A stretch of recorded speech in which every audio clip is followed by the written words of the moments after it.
আলাইকুম ভাইয়া আপুরা, আজকে তোমাদের জন্য আবারও হাজির হলাম সিমাইয়ের রেসিপি নিয়ে।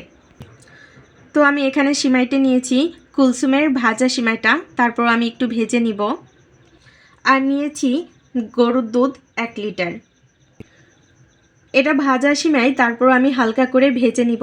তো এবার আমি ভেজে নিব। সিমাইটা ভাজার জন্য আমি এখানে অল্প পরিমাণে সয়াবিন তেল দিয়ে দিচ্ছি। তোমরা চাইলে ঘি দিতে পারো, আমার বাসাতে কেউ ঘি পছন্দ করে না, তাই আমি সয়াবিন তেল দিয়েছি।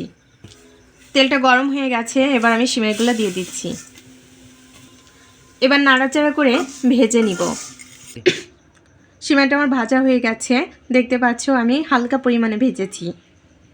তো আমি দুধটা চুলাতে দিয়ে দিয়েছি। এবার দুধের ভিতরে দিয়ে দিব তেজপাতা, এলাচ আর দারচিনি।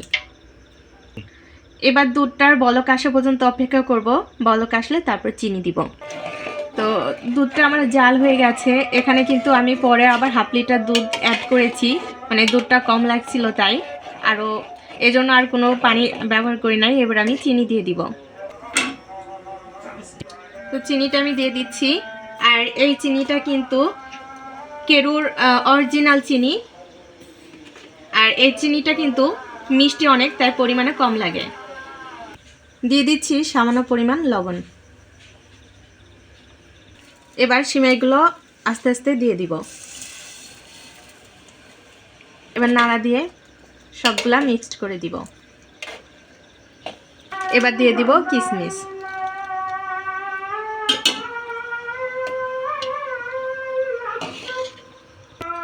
সিমাইটা আমার রান্না হয়ে গেছে, এবার নামিয়ে নিব।